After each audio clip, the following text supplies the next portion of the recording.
This episode contains discussions of mental health challenges, including references to suicide. If you or someone you know needs support, call Lifeline on 13 11 14. 24 hours a day, 7 days a week. There's always someone ready to listen.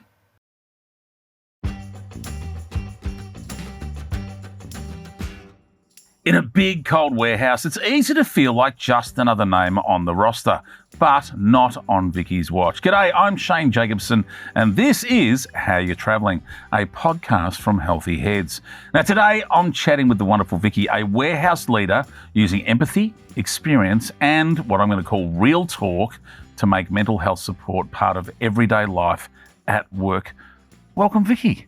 Thank you. I've got to ask, see if you can guess what I'm going to ask you, because it may be the name of the show. How are you travelling? I'm good, thank you, Shane. Really good. Really pleased to be here. Hoping I can help with this podcast. I'm sure you can. And I only ask that because that is what you do. That's what you do for a living. You ask kind of people or check on people to see how they're travelling. That's fair to say, isn't it? It is, yeah. Yeah, that's mainly my job, checking in. Now, I'm going to go back, if I can, to the start of your journey. And it's an incredibly sad and dark start to a story, but we have to start there, which is it's about the loss of your brother, which is what started you on this journey, isn't it? Yes, my brother was an addict of drugs, alcohol, various gambling, everything really. But back 10, 15, 20 years ago, I didn't know what an addict was. I didn't know what mental health was. And so I couldn't help him. He gradually got worse over time, and my father passed away. He lost his way. He went across to Ibiza, which is the party island in Spain. Yeah.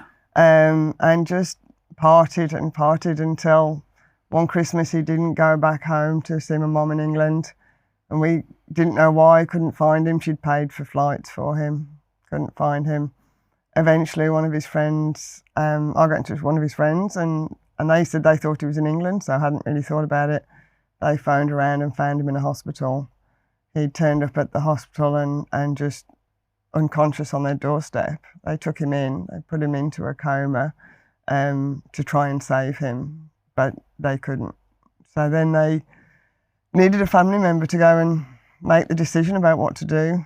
And by this point, my mum and my sister had had enough of him. He'd taken that much money from my mum to support his drug habit and his lifestyle that she just didn't want anything to do with him. So I made the decision to fly over, and at the same time we were going through, my husband's mum was stage 4 cancer. Oh my goodness. So we were near enough made the decision to go back to England to go and spend some time with her before she passed. So it just said, right, we both go, take some time out from work, just hopefully 2 or 3 weeks, but let's see what happens. So we went over to England. I flew straight back over to Ibiza, and when I got to the hospital, by then I'd managed to pick up some Spanish, so I knew what the doctors were saying to me. Right. And they said yes, he'd arrived at the hospital with more cocaine in his body than they'd ever seen anybody survive. He'd got septicemia from a cut on his leg that he'd just ignored. Everything was shutting down, and I had no choice. I needed to switch off the life support machine. I did what I had to do. Flew back to England the next day. It was the mother-in-law's birthday. We managed to get through that day.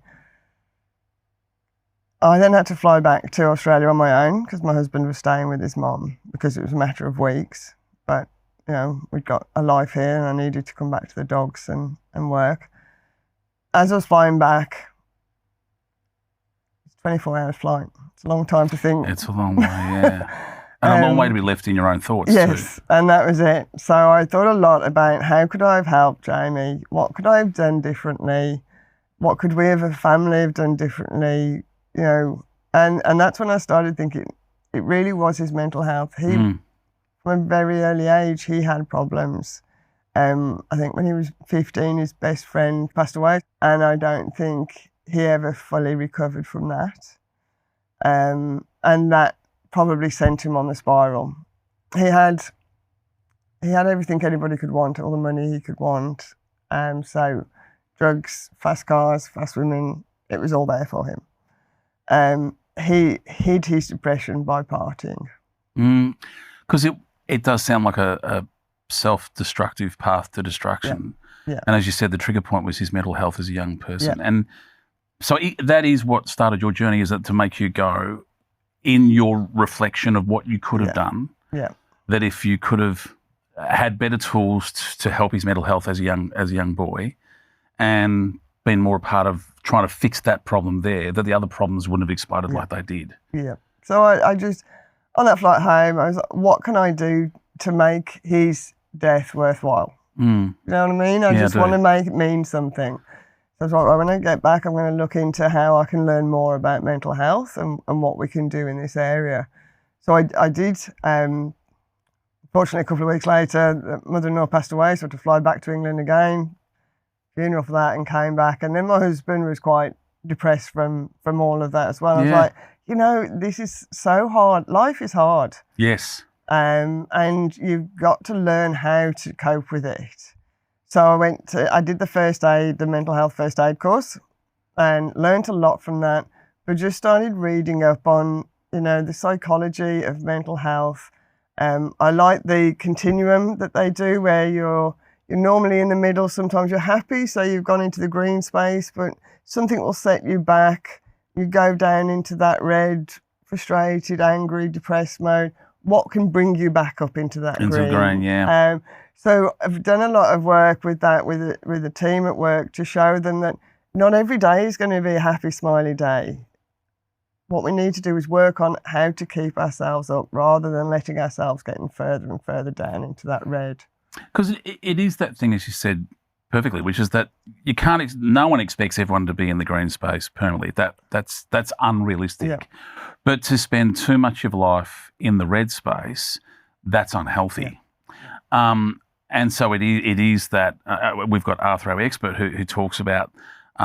He talks about 5 buckets, and one of the things he has in his first bucket is being self-aware of where you're at. Understand when, and we've said there are gauges on so many bits of equipment in warehousing. You know, if someone's driving a forklift, I mean, they know how much they can put on a pallet and how much they can lift, and they know when it's too much.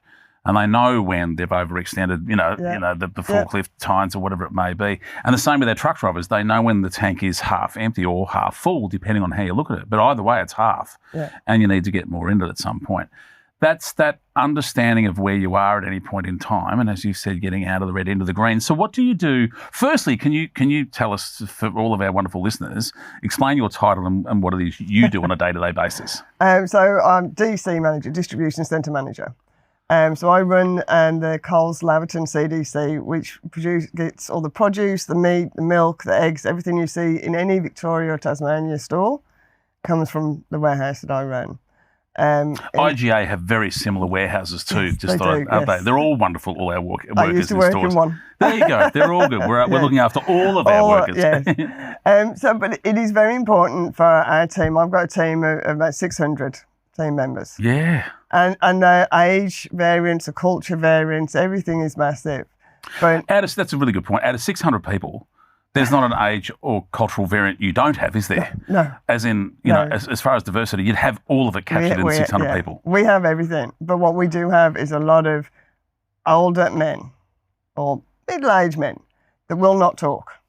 Because they were brought up not to talk. Still today? So quite often we know it used to be a thing we said, men don't talk as much as women. Now we're still saying it out loud, and everyone now knows this to be true. In the past, but you're saying still in your experience at work, and you would have you got a great litmus test with 600 people. So the older men are still not opening up. And it's also the culture is what we found is quite different. The Islanders, they respect their culture in that they have their chiefs. And if they're a chief of their tribe in their culture, they can't say they've got a problem. They have to. They've got to be the signal, the symbol of strength. Yes. They've got to be the tent pole, if you will, that holds the whole tent up. Yeah. So they're not allowed to say there's a problem. So it is still there. We are breaking down barriers very well. The more we talk, the more we let people open up, the better. But what we found is we also need to be able to let them have that conversation without everybody knowing, if that's what they need. Right. So we have an on-site counsellor that they can visit during work time, so that nobody at No one home knows. needs to Oh. know that they're seeing somebody.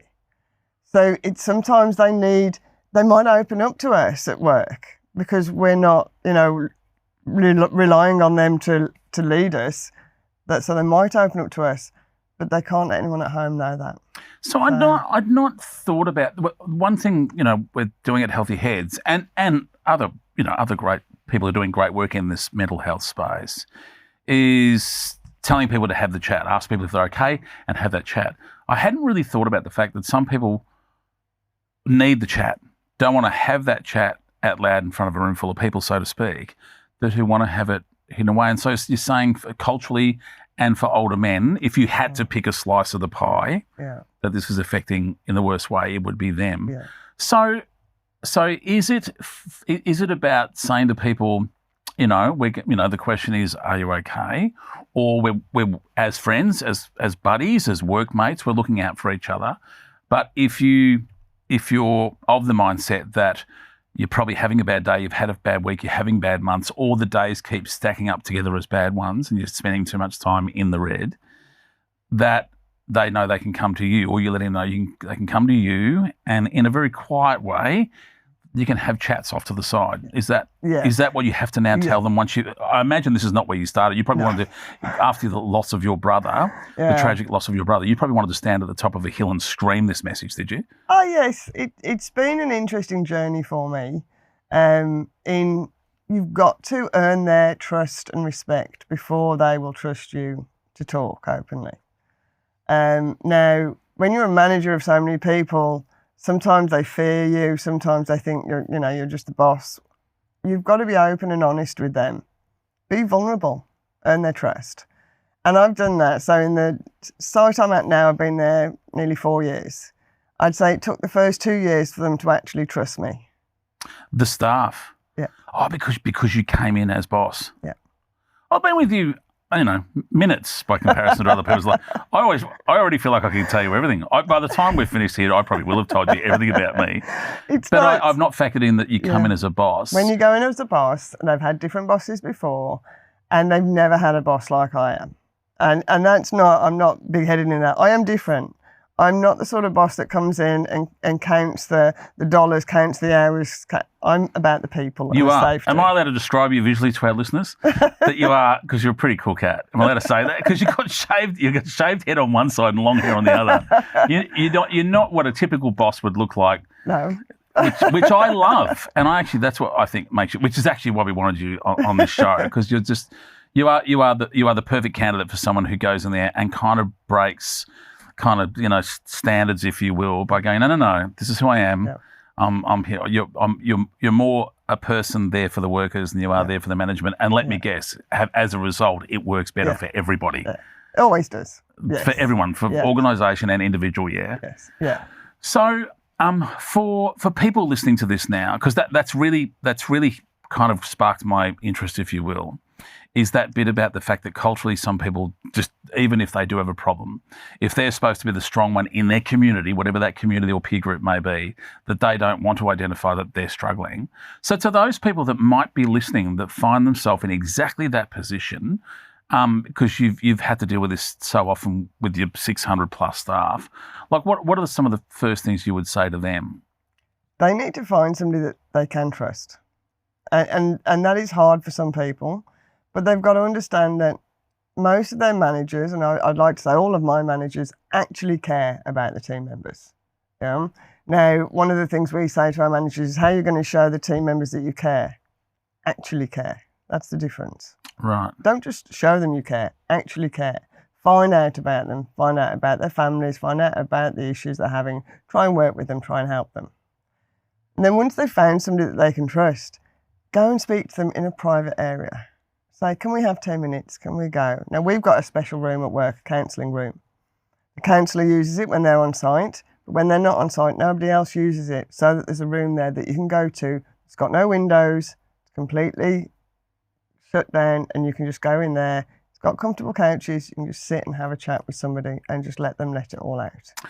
But now that you've said the word trust a few times, which I've not really ever thought about, that if someone doesn't have that room to go into, the point is whatever space you can take someone physically or emotionally, as long as it's a place of trust and comfort, that's the thing. It's funny because not funny, it's alarming to be honest. I've never thought, whenever people talk about mental health, they say check in on your friends and family to make sure they're okay.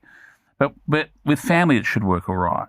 One would like to think in most situations. But with friends or associates, if you ask someone if they're doing all right, if they don't trust you, then the answer you get is in fact a lie. Yeah. So you're not getting the truth. By asking them, it's actually the job isn't done yet. So in a way, the test doesn't work, does it? The test of are you okay? It doesn't work. Is they tick? Yeah. Dare I say it's a terrible analogy, but you know when you come back in on an international flight and it says, "Are you a terrorist?" The assumption you're going to tick yes if you are is pretty full on. Oh, you caught me! I didn't know you were going to ask me that. Wow. Yeah, and it's the same, I guess, when you say to friends, are you okay? There's no guarantee you're getting the honest answer if they don't trust. And I guess when you say trust, you're talking about that once they open up and they become vulnerable, they need to trust that you won't then hurt them, disrespect them, tell them they're having silly thoughts or crazy thoughts. Arthur, our expert, was saying you've got to be careful of terminology. Yes. Is that if you're going, oh, mate, don't be crazy, you're doing fine. And you go, you've actually just said they're not feeling fine. So already they don't agree with what your assessment is. And it comes down to listening. So I've just never thought about the fact they need to, before they tell you they're not okay, they have to trust you. So so you're saying 2 years for you to build the trust. Yeah. In the job that you wanted to be really effective in, you couldn't be effective for 2 years. Yeah. It was building trust. Well, the first thing I had to do was build the trust of the managers and then get the managers to understand how I expected them to manage people. So that, between me, there's an operations manager, shift manager, team manager, and then team members. A lot of management. Yeah. Because each team manager has 30 to 40 team members in their team. So if a team member is going to speak to me, that means they probably should have already spoken to the team manager and shift manager before they get anywhere near me.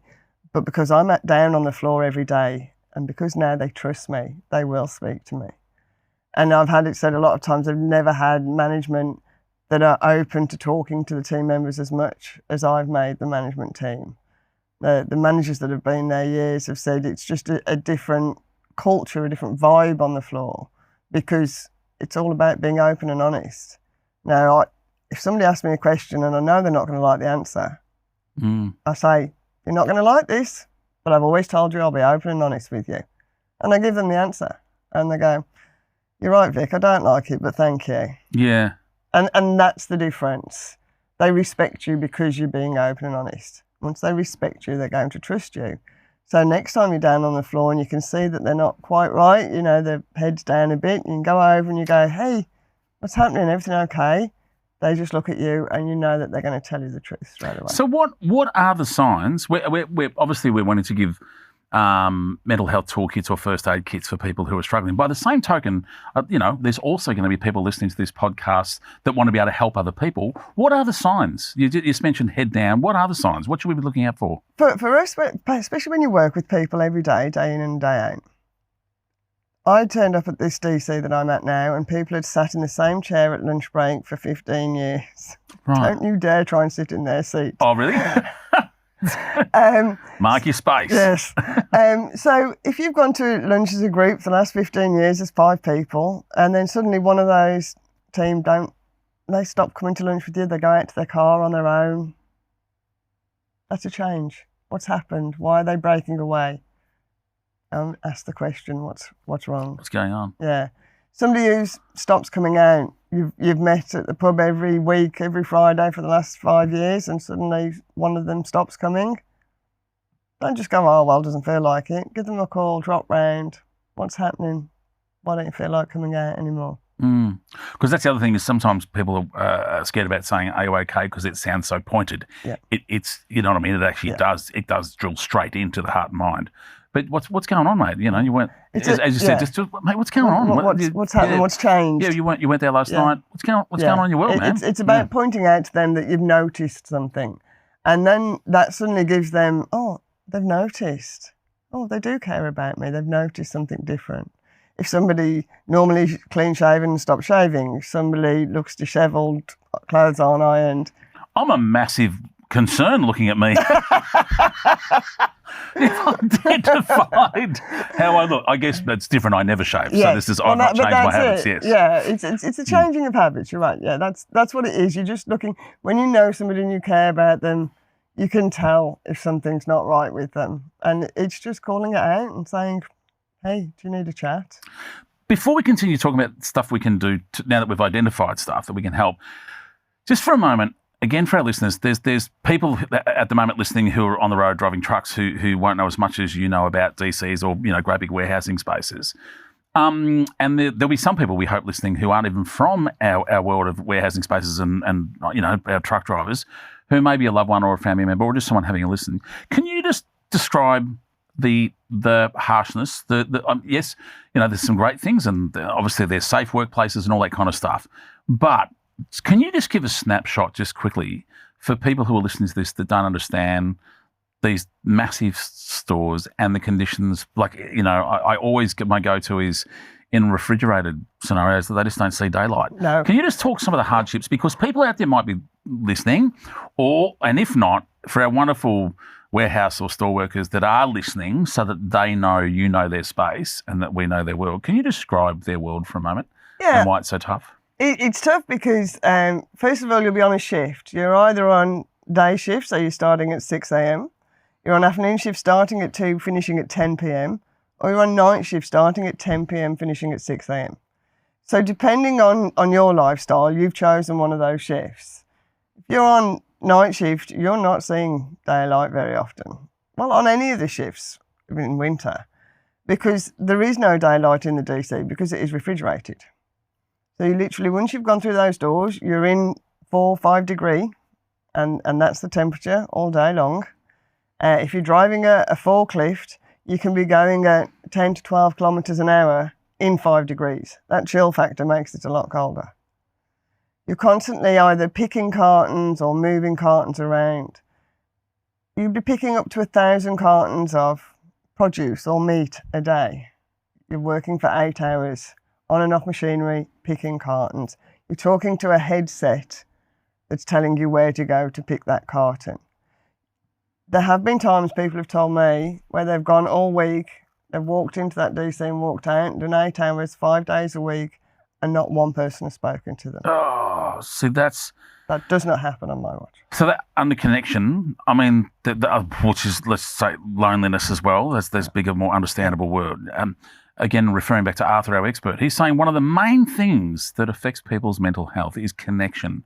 So it's 48% of the problem, if you want to try and give it a percentage, is connection. So you're saying they can go into a workplace, and you've already stated before, you've got 600 people under your roof, under your helm, not at any one time, but in total. Yeah. So there's 600 humans walking into a space, and you can have employees there, which means they're doing their job properly. They're working hard. They're a great employee. Yes. But as the human inside aspects, that job role, they've not had a connection with a person for a week. No.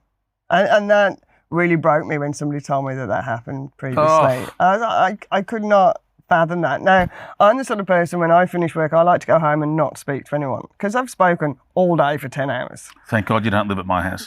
Vikki would hate me. Thankfully, I just have a husband and 2 dogs. The dogs try to talk back to me and the husband knows not to speak to me too much after work. You've got them trained really well. Yeah, no, don't come to my house. No, we're all talking at once. No one's listening. No. But after 10 hours of talk, I just want to go home and relax. Some people don't have that. Some people have nobody at home, so they need to talk at work to get that connection. And when people say that they haven't spoken to somebody in their workplace, that is ridiculous. So my managers now, they walk that floor, they say good morning to everyone. We all go around and we say, I do a walk of the floor every morning, and we go around and we say good morning to everyone that we can see. Just morning, morning, morning. They know they've got that opportunity to come up and speak to me there and then if they need to. But they also know that they'll get on with their job and they've said good morning. So I hadn't factored that in. That's a lot to absorb. And I'm sure truck drivers would be thinking, I'm on my own in a cab. Yeah. what, I Hours. wish to be in a building that had 600 people. Yeah. And some of them maybe, they know, a lot of the truck drivers know because they pull up at DCs all the time, right? Yeah. Pull up at these warehouse spaces all the time. But they may not, some may be hearing it for the first time that their fellow warehouse workers, their fellow mates. The concept of moving stuff across this great country of ours and getting it to people's houses, because it is very symbiotic. There's a very strong marriage between our truck drivers and our warehouse workers. Right. That box it goes through all of their hands. The truck drivers come into us. They come into inbound to deliver, or they're in outbound to take to the stores. They see those team members in those offices. And the team members in the offices have always got people around them. They've got the truck drivers coming in and out. They've got other people. It's the people out on the DC floor. And these DCs are massive. And I'm sure, you can imagine them. Can you describe just to pause on that, because I know how big they are, but words aren't enough. No. Can you give us a way of how do you get people to understand when people are talking to you about how big the space is? I think sometimes they have to think, most people have been to the MCG. I was going to say it's always a football level. It's always football, isn't it? But you compare it to that and just imagine it's like the size of a football field, but with racking all up and down. So you can't actually see through it because there's racking and there's product in the racking. It's just aisles and aisles, and these people just go up and down. You can't see this, but I'm doing up and down the aisles all day long. They go pick up a pallet, pick product up and down the aisles. But they're bigger than a local football field, aren't they? A lot of them are bigger than people think of a footy field in their local community. They're bigger than that, aren't they? Yeah, they're massive. Some of these DCs now they're building are huge. Yeah. Yeah. The chilled ones aren't as big, but they're still big. Yeah. Yeah. It takes me an hour to walk the perimeter of our DC. Not fast, obviously, but I'm normally stopped to say hello. It would take me a week. You look fit to me, Vikki. It would take me a week. I'd never attempted to start with. No. So now that people hopefully have an understanding of, I knew a bit of that, but hearing you describe it makes it it drills down a little even further. Can go to work for a week in a space with a lot of humans and have no conversation or limited contact. The other thing I just want to draw attention to is because there is forklifts and machinery moving, that they have to have the wits about them. So there's no standing in the middle of the aisle having a chat. No. Like there's the way those DCs operate is there's not a lot of room for a lot of connection or conversation because everyone's got their mission, to do. So it's fair to say it's, as much as it's busy, it's a lonely space, isn't it? Yeah. When I realised this, I said, right, we need to start something. It's never happened before. In your teams as managers, you're going to take your team, and when I say they have a team of 30 to 40 team members, they'll be from all different areas of the DC. So they're not just from one area. You're going to take your team off the floor, you're going to buy them a coffee and give them some biscuits, and you're going to have a chat for half an hour. What you mean when they're not productive? Not in their break? No, not in their break. You're going to take them from being productive, you're going to sit down with them, and you're going to get to know them. What, not like a toolbox where you're going to give us a slide sheet? No toolbox. It's going to be called Coffee Club, and you're going to go and sit and have a coffee and a chat. They were very dubious to start with, to be fair, the managers. They're like, this is going to cost us money because they're not working for that time, and just do it. So they've done it. I've had team members come up to me and tell me that they'd worked alongside somebody for 5 years, didn't know their name, didn't know that their children were in the same school. Oh, Vikki, wow. And now, because of coffee clubs, they've all gotten to know each other because they've had that chance to sit. Because when they go to lunch, they just sit with the people they know or they go to their cars. But because of Coffee Club, they're kind of they're being paid to go and have a coffee and a chat. So they've gotten to get to know each other. The managers have been open with them and told them about their, family, whatever their hobbies are. And each of the team members have opened up. And now you see more and more of this connection, so much so that we're doing a fundraiser at the moment and the team managers are having a team each.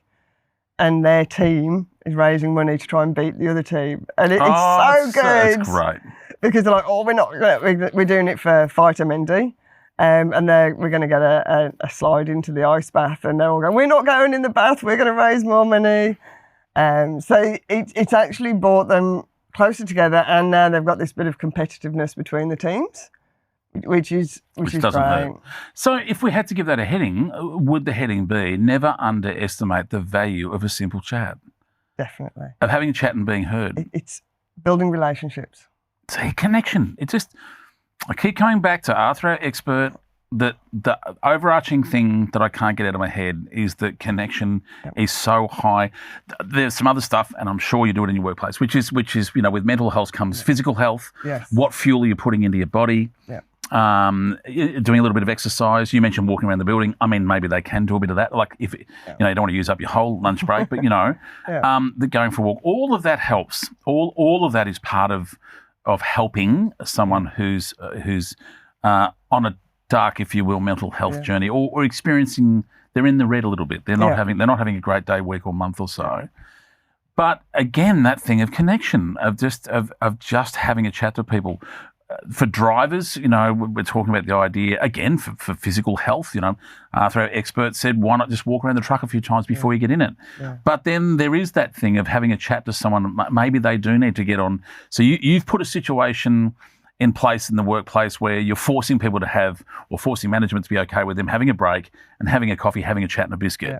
I mean, it's groundbreaking from what you're doing at a DC/big. Yeah. And for those listening, a DC distribution centre is a massive warehouse, if you didn't know that, but most of our listeners would know that. But so you've put something into place that's groundbreaking from a management point of view, but it's so simple in fact and in theory. So for our men and women on the road driving trucks, doing the long hauls, even short hauls, if they're stopping off from shop to shop and they're literally backing into and driving out of DCs all over the place, but not having a proper conversation or connection, that in fact if they were to find another driver and find that there's a bit of their route where they fuel up, that it's acceptable that they can get a coffee. Yeah. I mean, they have to have their breaks. They have to have their breaks at certain times. It's about how they manage that so that they've got somebody else to chat to when they're doing that. I know when we have our drivers, we've got the lunchroom there. They've got a pack of cards and they're in there and they're playing cards before they go out. So they have that connection before they go out on their runs. So it is good to do that. For people listening now, that bit you raised, it was actually a question I had in my mind, is what you do, you keep your eye on your staff, your fellow workers, your buddies, to see if they're tracking okay. And then if not, you've got systems in place. But for those out there that might run a smaller warehouse or have a smaller trucking business, like we want this podcast, this is going out broad. Yeah. You don't have to be a massive warehouse to be listening to this. In fact, to be honest, we don't care who listens to this. Anyone that gets help from this, we want them to hear it. But for people out there who have a business that might only have, it's not a distribution centre. It's a small factory and drivers pull up at it. Number one, we hope they're looking after their staff and keeping their eye on their mental health of their staff. But for that driver that pulls up, hearing that you've got drivers sitting there playing cards, because let's be honest, if we rewound the clock, I mean, in some places, they weren't even allowed to go in the warehouse because you're not covered under insurance, mate, because you stay out there on the loading dock. Yeah. And then there's only one person unloading their truck and they're stuck out there in the rain, or they're sitting in their cab again back on their own, and there's a chance missed for them to meet another human. So what would be your advice to people who run a smaller business out there that have drivers turn up? What sort of things it is a coffee and a biscuit, isn't it? It's making that connection again, as you say. It's about inviting them in. Oh, we've got a lunchroom here. Do you want to come and have a coffee in here? Oh, so-and-so's just on their break. Why don't you have a chat? Just bringing them in. And if 9 times out of 10, you're probably going to get the same driver every week or every day, whatever the load is. Learn about them a little bit. Are they married? Have they got family? So that when they come in next day, you can say, oh, how's little Johnny today? Did he go to school yesterday? How is it going? As soon as they get that connection of, oh, he remembers my son's name. Yeah. Oh, he's interested in how my son's doing at school. That connection is priceless. It's alarming to think that it can be so simple.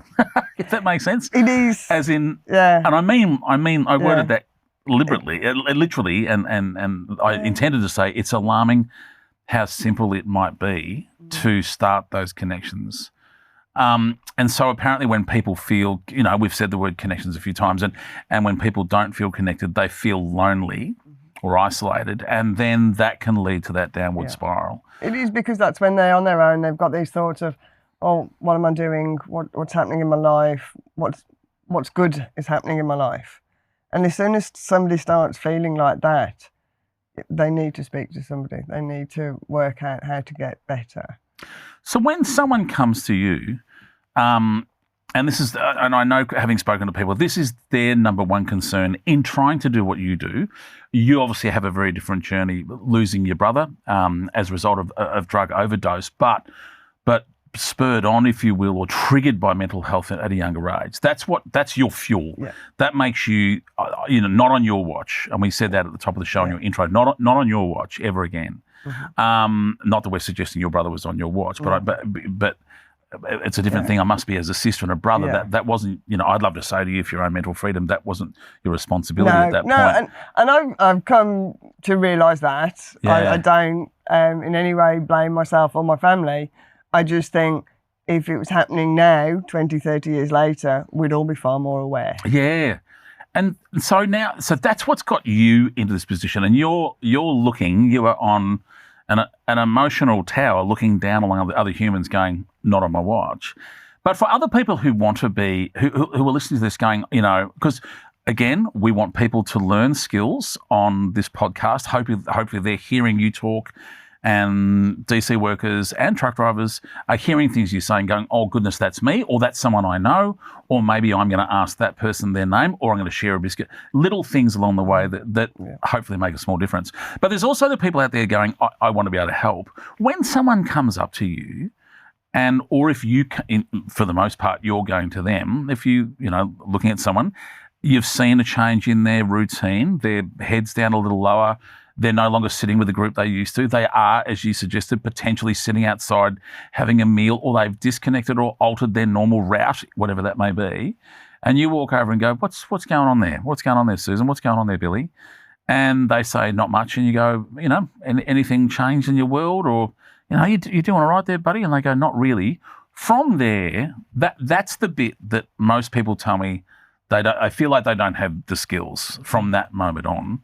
Are you able to help demystify what happens next, which is not that much, is it? I think is it listening? That's what our expert says. You've got the skills if you've identified there's an issue. Right. So you have the skills, and you've got to believe in yourself in that. You've identified there's something that they need help with. You've gone over and you've asked that question. You've done the hardest part already. Right. Because the next part is easy. You're just listening. You haven't got to say anything. Literally. Active listening involves actually listening to what somebody's saying, not listening to answer, not listening to make up the next question that you're going to ask them, which is what most people do when they're listening. Listen to everything they've got to say, let it out. That's it. You don't have to be skilled to do that. Active listening. Active listening. You've got to print that on a shirt. It's amazing. Next time you're having a conversation with the children, with the family, with anybody, you watch them and they're already thinking about what they're going to say next. Yes. Now when you said that, isn't that funny? How bad am I? As you said, they're already, and I went to say, thinking of what they're going to say next. I'm already interrupting you. Yeah. But you're already thinking, in your job, you have to think about what the next question is. Yes. But and in my job, a lot of the time too, I have to go, right, okay, somebody's coming to me with an idea. I've got to think about how that's going to affect what we're going to do. But when you've approached somebody and you've said, look, I can see something's not quite right. Do you want to have a chat? And they go, yes. Drop everything, find a quiet space, sit there and listen. Listen and listen. And you can be in there for hours and they will just be pouring it all out. And at the end of the day, you're actually not going to be able to do anything for them other than listen and then help them on their way. So for us, we have an employee assistance program, the EAP. We have Converge on site. So we can get them in to see a counsellor, or we can phone up and get them a phone call on a counsellor. And that is easy, but sometimes they don't want somebody they don't know. They want somebody they know that knows them, just to listen and say, what can I do? And you're not telling them anything. You can give them some suggestions. You can say, have you tried this? Have you tried that? Always the first one is, have you actually tried walking? Because physical exercise and getting out in nature is one of the best things for you. So let's go for a walk. I'll meet you on Saturday. Let's do park run Saturday morning. It's a 5K walk around, and it's in nature, fresh air. And just by having a purpose to get up to it for on a Saturday morning to go and do that, suddenly they start feeling better. See, you've just made it sound really achievable for someone that's worried they don't have the skills, which was where that question started. To people who are worried they don't have the skills, you've actually just said, once you've identified the problem, that's the hard bit, then say what's going on, listen. So the next thing they have to do, let's be honest, is shut up and listen. Yeah. What's the old expression? We've got 2 ears and 1 mouth. We're supposed to listen twice as much as we talk. Let them be heard. And then at the end of that going, you know what, let's just go for a walk. Yeah. And then on that walk, you may not have to talk about that problem. And as you've said, they don't have to fix the problem. When we spoke with Arthur, our expert, we were talking about the fact, he says, no one's expecting you to have the tools. No one is expecting you to have the tools to fix the problem. And the visual analogy that I've always had in my head is I always talk about on a sports field, when you see somebody injured, you're not expected to fix them. When they pull a muscle or whatever it is, if it's on a netball court or wherever it is, basketball, footy, soccer, whatever it is, when someone hurts themselves, no one on that field, all their teammates, you're wearing the identical jersey, for goodness sake, you are on a team. None of them are expected to fix the problem. But they walk over, they get them up off the ground, they hold them by the waist, they put their arm around their neck, and they stand with them and walk them to the edge of the field where they won't get hurt anymore, and they take them to medical help. That's it. But what a great mate. And that vision I love putting in place, and you've confirmed again with what you do in your workplace that you're not expecting people to have specialised tools, but just being there to see that they're a problem, recognise that you see that something's wrong, listen to them, offer an opportunity to go for a walk, and that may be the start of progress in a positive direction. That's it. And that's your take. That for people listening, that would be your takeaway to go, it ain't that hard. It's not.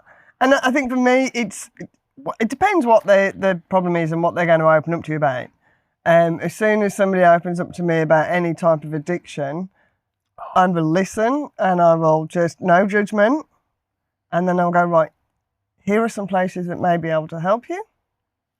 I can't force a person to go to those places or phone them up or do anything like that. But I can show them the path. And that's what it's about. And say to them, I'm here for you if you need it. You know, if you need to check in once a week, whatever, I'm happy to do that. It's so that they know they've got somebody they can trust, they can come back to, and who will just listen. Because a lot of the time when people are feeling just not right, it's about pent up, it's about, I need to get this off my chest, but there's nobody there to listen to me. So can I ask, it's a bit of a broad question, but 30 years ago, we'll pick 30 years for the heck of it, this wouldn't have been this kind of care, the kind of care you give and the kind of focus you have on people's mental health in a workplace environment, I'm sure you do it personally as well, didn't exist. There was no room to go to talk to someone within the workplace who's actually one of your bosses to say, I'm just not feeling great. This was not how I was trained to be a manager. No. The difference for me now is I don't train managers, I coach leaders. And there's a difference. A manager is there to run a department, a leader is there, they're going to coach their team to be the best they can be.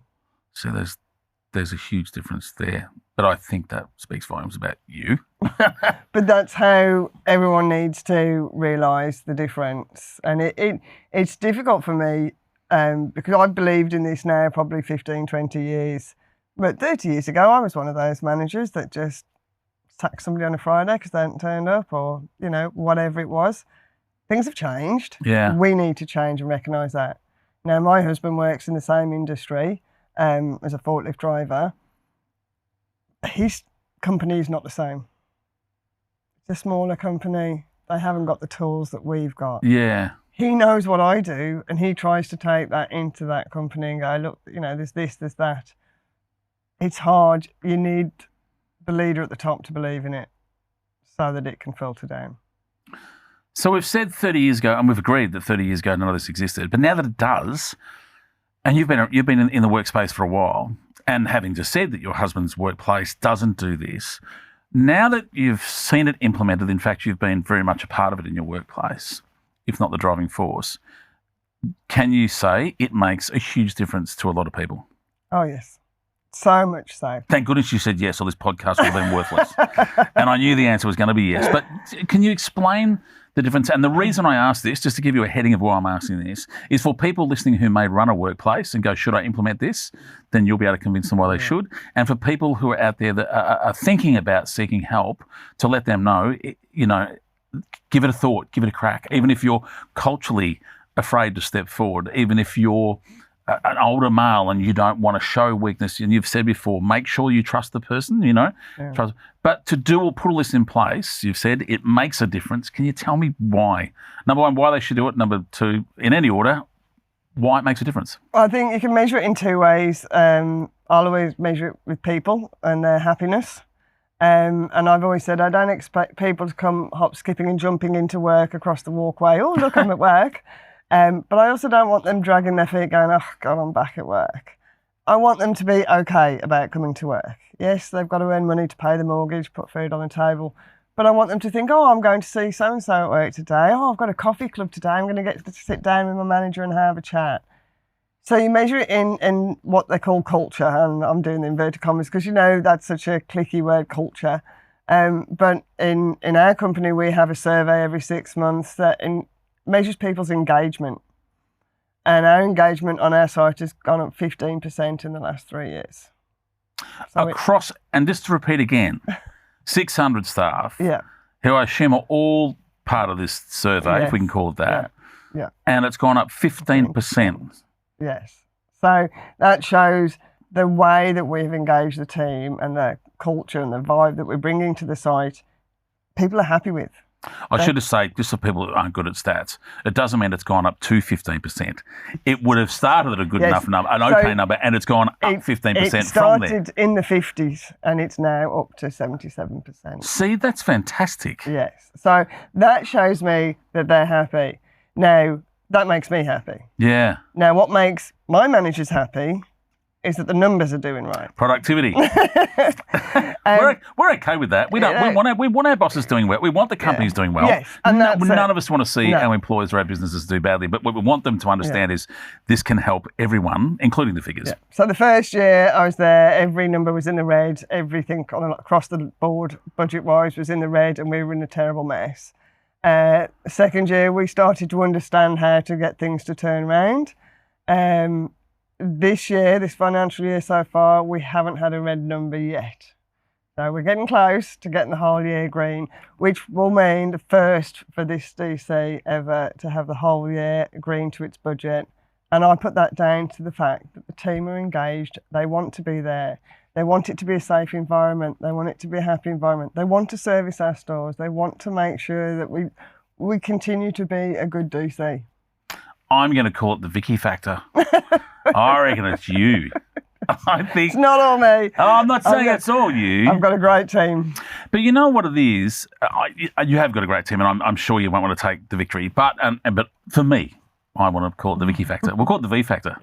V for everyone. Very good for all of them. But it's exactly what this podcast is about, which is the reason we want to be here is to let people know they're not on their own. We want people listening to this.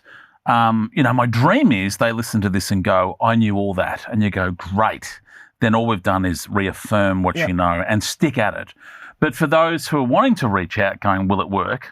You're now saying it does. And the small steps you've made have made an improvement across 600 people by 15%. So surely it's fair to assume for one person, it may help similar percentages. Because that's, of course, so many.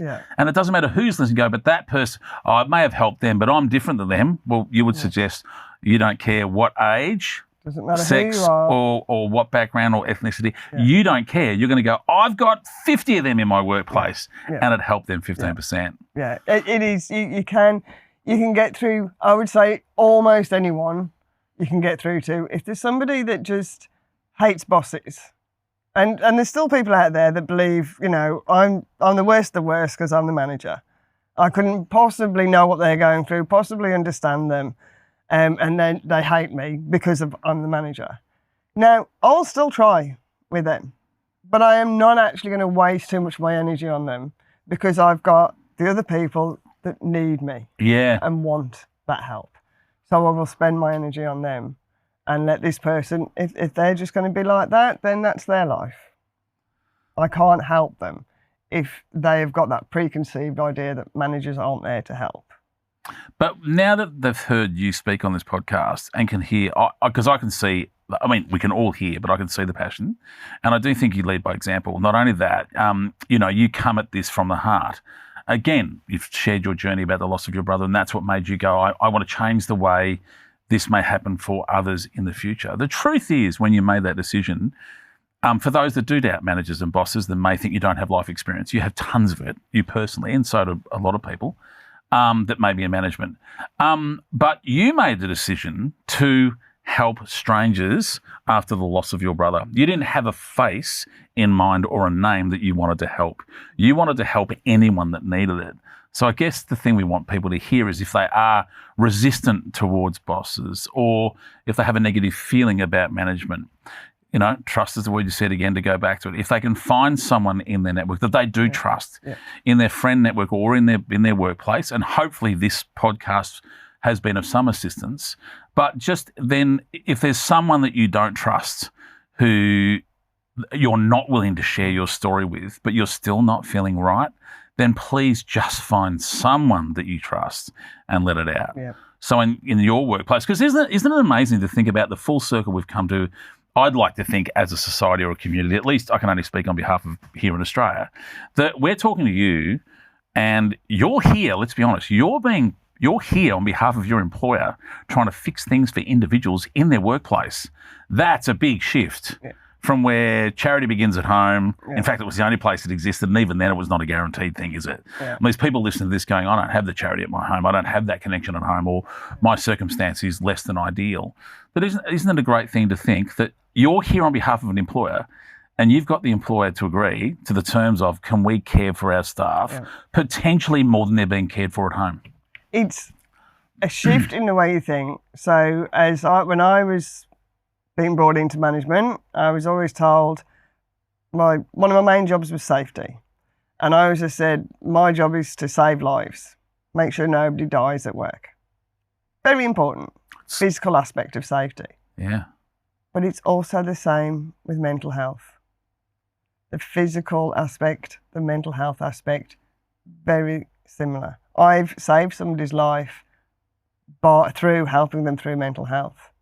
They have come to me and said to me that one night when I went back at work when something wasn't quite right, stayed with him, worked with him, got him into a counsellor. He came back to work 3 months later and told me I'd saved his life that night. I will continue to do this for the ones that I haven't been able to save as many as I can. I don't doubt it. And that's where even the small businesses need to understand you worry about safety, physical safety, because now with industrial manslaughter and all these different laws, you can be put away. So you worry about that. You should be worried because it's actually people's lives that you've got to be worried about. And their mental health is as important as their physical health. So worry about that as well. And the stats are, I mean, you'll know them better than me, and you feel free to give me any if you've got them tip of tongue or top of mind, but workplaces have been made, I'm talking physical safety now, like painted lines, fluoro vests. Yeah. In fact, to stand out in a workplace now, I've always said you've got to wear black because there's so much fluoro you won't stand out. You walk in without a fluoro vest and everyone points at you. Yeah, you stand out, because the pendulum has swung so far in the right direction. But training, safety, working at heights, being tethered, all that stuff, personal protection gear, eye safety, it's, I'd like to think we've kind of nailed it as an Australian community. It can be a lot, it can be limiting, but they are safer workplaces, aren't they? I had a friend that worked at WorkSafe, and he would only turn up when someone lost their life. Terrible. Yeah.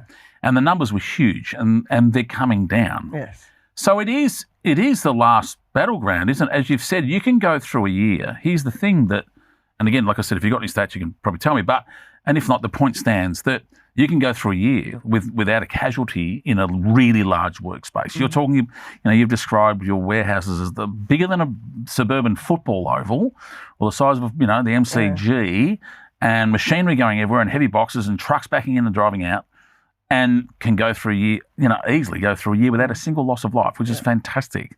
But it is the last battleground, isn't it? Because if a person in the workplace has bad mental health, and And in their workplace is where they're getting depressed because they can do, you mentioned a story about people going through a full week's work without talking to anyone, and they happen to go home to an empty house because that is their circumstance.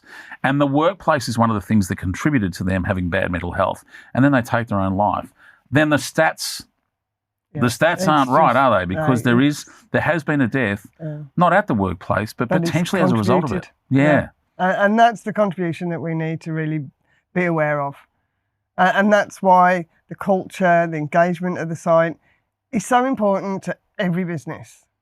You can't have mentally unhealthy team members in your business and still think you're having a good business. It's right. It's not right. Oh, that's what a great thing to say. If you can have a great business, but if the people working with it aren't happy, is it a great workplace? Yeah. Probably not. So beyond this podcast and us having a chat now, I'd love to think people have got takeaways from this. But if they were to take away a message from you, because you are, you're experienced in this space, in fact, very experienced, what advice would you give to others out there? Concentrate on your engagement of your team. Get to know them. Make them understand that you actually care about them. Get them to trust. Be vulnerable around them. And then everything will follow. With vulnerability, just to focus on that for a second, how do you, because you strike me as the kind of person that I would trust very quickly. In fact, I did, like 2 minutes into sitting down. That's why I said at the top of this that I could probably tell you everything and anything. I'll just make sure I won't do it after 5:30 because you like to go home and not hear people talk. You've identified that. So, but vulnerability, do you just say to people, I have those days? How do you show your vulnerability? So at work, we do things like town halls. And a town hall is where everybody from that shift is in the room. So you can have up to 200 team members in the room. And we'll have different topics for the town hall. I did one on mental health. And I stood up there and said, all right, open and honest is what you wanted from me. I have anxiety and depression. I'm on antidepressants. I'm going through the menopause. I'm on hormone replacement therapy. I have anxiety. I hate standing up here in front of a team of people, but here I am talking to you all. And I just break the ice by telling them a few stories about what I've been through, whether it be the grief of losing parents, my brother, of moving from England to Australia with just a husband and 2 dogs and no money and no jobs. Being open, being me. I think for a lot of my life, I used to put the mask on. And we talk about this women probably talk about this in management more than men. Women, we've always had to put a mask on when we're in a male-dominated environment, that we can't be the soft female that we're perceived to be because we've got to be as strong as our male counterparts. I've realised in the last 10, 15 years, I'm better off without the mask. I'm me. Like it or move on. And I think that's what people need to understand. Being vulnerable isn't about sitting here crying. That's not being vulnerable. Being vulnerable is being open with your life and shared experiences. When we did that mental health town hall, after I shared mine, a couple of my managers willingly stood up. One explained that he'd had a gambling addiction, and only after talking to me and me explaining a few of the problems that my brother had gone through and what we'd gone through as a family with that, he'd now completely stopped gambling, and he was working on never gambling again and realising that he's got an addictive personality after I explained all of that. And that was somebody that the team managers really respected, this manager, and they were like, oh, okay. And I saw a few of them go up to him straight afterwards, who I know are gamblers. So just by him being vulnerable and putting himself out there, had already got a few team members straight up to him to talk to him about that. And if that led to just one of them stopping. It's because we call it vulnerable, don't we? But wouldn't it be great to think that the world got to a better place one day where we said it's just about being open and honest? Real. See? Real. Isn't it funny when we strip all the big words away? Yeah. Just be real, mate. Take the mask away and be real. Yeah, which is exactly your point. It's one of my favourite lines is, make sure you be yourself because everyone else is taken. Yep. So you may as well be yourself because it's the only one you can nail. And, it's not hard to be yourself. You haven't got to think about what you've got to say. You haven't got to think about what you've got to do. You haven't got to pretend to be something you're not. And I get it because it's hard being this beautiful with me. I can imagine. Yeah, well, no, you don't have to imagine. You actually probably know. I actually, the truth is I have to imagine. But it is, isn't it funny when we boil it all down and rip away the big fancy words, just be real. But isn't that it's fascinating to hear you say that when I didn't expect that answer when you said you just got up and went, I have all the things I'm here to help you with. And then you got another manager go, I had a gambling addiction, which would be seen to be, people would frown upon that and go, the manager. And it's funny, what you did, I guess, through that vulnerability was not restored, like you unveiled trust that now some of the staff might go, oh, maybe I can go to them because my confession was going to be anxiety, addiction, whatever it is. Yeah. Sometimes I feel like a fraud. I've got a mask on. I'm a woman in a male-dominated arena where I'm trying to pretend I'm someone I'm not. I'm actually soft and gentle, and I think that's beautiful and that's fine because it's who I am. It's what my mum was. It's what my dad was, and that's who I want to be, but I'm faking this other person. If it is just keeping it real, then that's as good as it needs to be. Yeah. So what great advice to those out there if people think, and to one of your earlier points that you don't train managers or bosses, you train leaders. I mean, what a great way to lead, to go, and if we think about, everyone loves war analogies, and I get it, or sport. You either go war or sport. That's the way it happened. And that is, if you're going to follow someone over the hill, the one you follow who's got the gun in his hand or she's got the gun in their hand, and they go over there and go, I'm willing to die over that hill too. Yeah. Like they don't go, I'm going to be the toughest, strong. No, I'm going to sacrifice as much as you are. I'm as weak in this moment. I'm as vulnerable. Yep. I'm as much chance of this hurting me as it is going to hurt you when I go over that hill. Mm-hmm. And they're the ones they followed. And in sport, if there's someone out there in a basketball court and a netball court, who's getting bumped around and comes back in and says, let's go out there, we can do this. Yeah. Like their point would be, great leaders are, I'm in the same team that's losing. I'm on your side. Like we are all losing. Yeah. I'm just trying to be better in the loss. So follow me. But what a great example that, to almost finish on that for people out there who are wanting to be of assistance to their staff, it may not be about being strong for them. It may be about showing your weaknesses and going, I get how hard this is because I find it hard. I get how lonely it is on the road. I did, before I managed you or was your leader, I did interstate truck driving for 20 years. To get to this position, I did 20 years of that. I get it, mate. So you can come to me and I'll tell you what I did. Or more to the point, I'll tell you what I did wrong, and hopefully out of my list of wrongs, you'll find a right, which is just not doing what I did. Yeah. So it's I've got to say thank you so much for coming in. Because you're grouse ass. So I don't talk like a leader or a boss. I'll talk like someone on the floor or in a rig just going, because you're fantastic. And, your staff are blessed to have you at the helm of their mental health. And thank you for sharing your story too, because it comes from such a story of loss in losing your brother. And yet, hearing that you saved a life, and I'm sure many more than one, I hope you feel like you've achieved your mission, if it was a mission. Yes, I really feel the connection with the team has led me to think this is worth doing. Yeah. And it is so worth doing, and I will continue to do it, just helping people as much as I can. Well, you may not like standing up in front of people and talking, but you're a great leader. So please do more of it. Please do more of it. Please don't stop doing it. Now, I've got some. Am I allowed to finish on some fun questions? Oh dear. No, they're good. It's nothing. But drink some water. Well, actually, we're all going to drink water. Actually, you know what we do? I don't want them to edit this out. I want them to play a little bit of music that starts now while I drink. Here we go. Here goes the music. Here we go.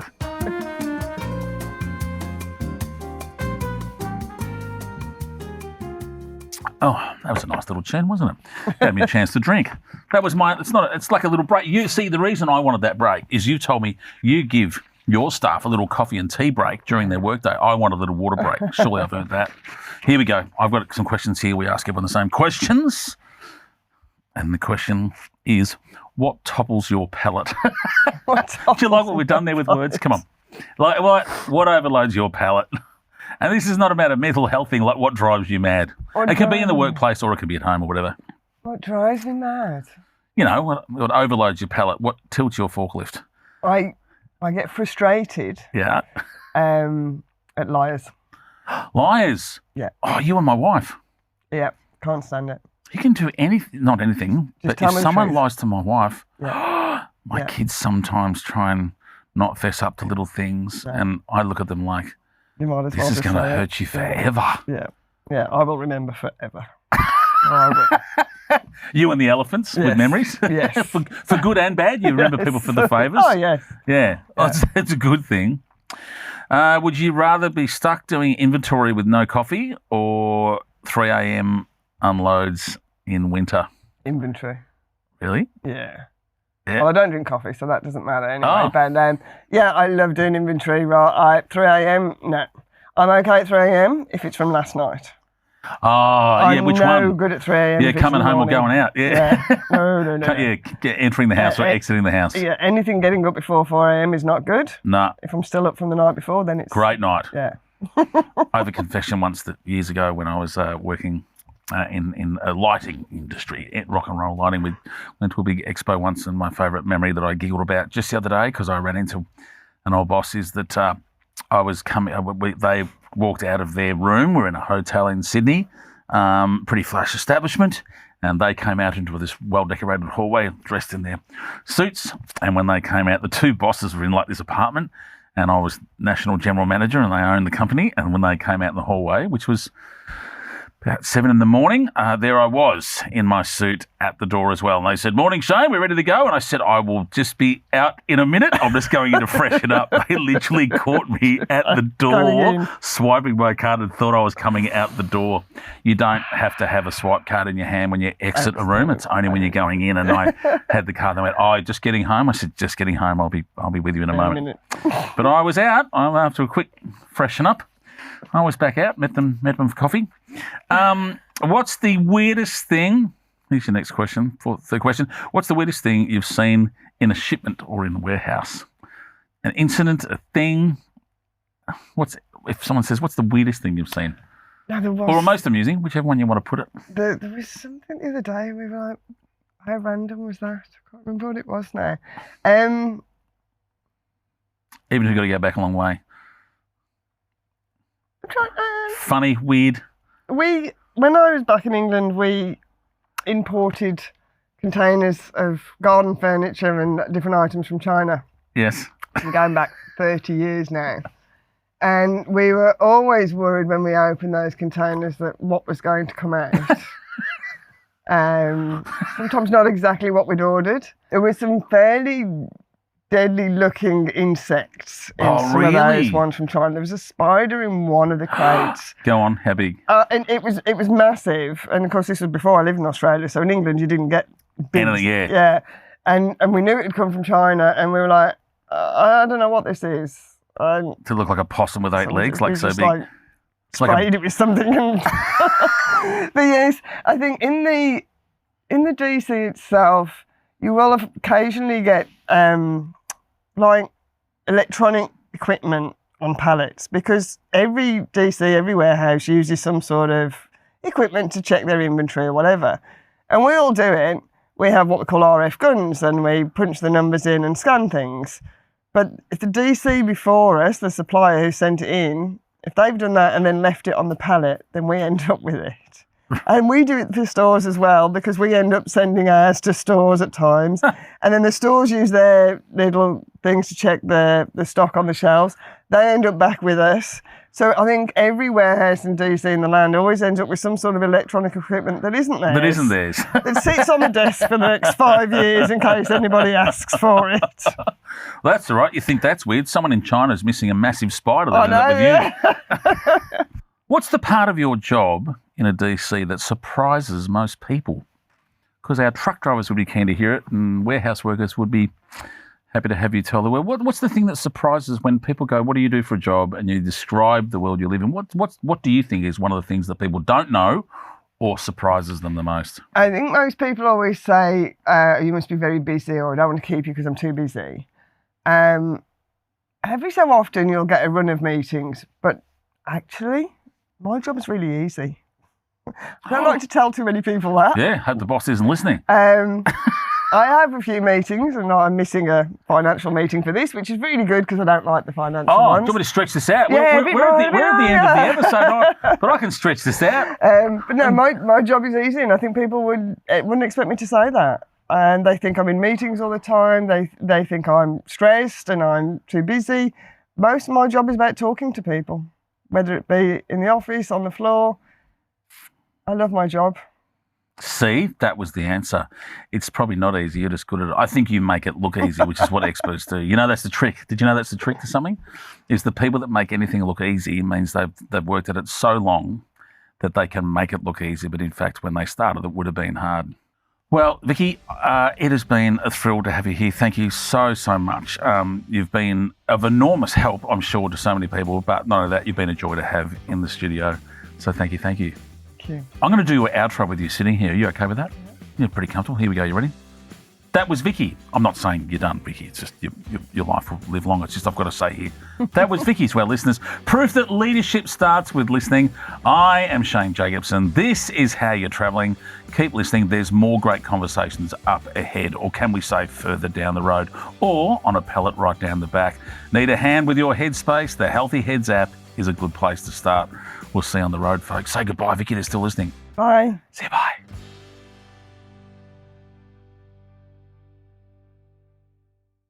If you're doing it tough, don't go it alone. TAX, aka This Is a Conversation Starter, offers 8 free counselling sessions for truckies, tradies and blue-collar workers.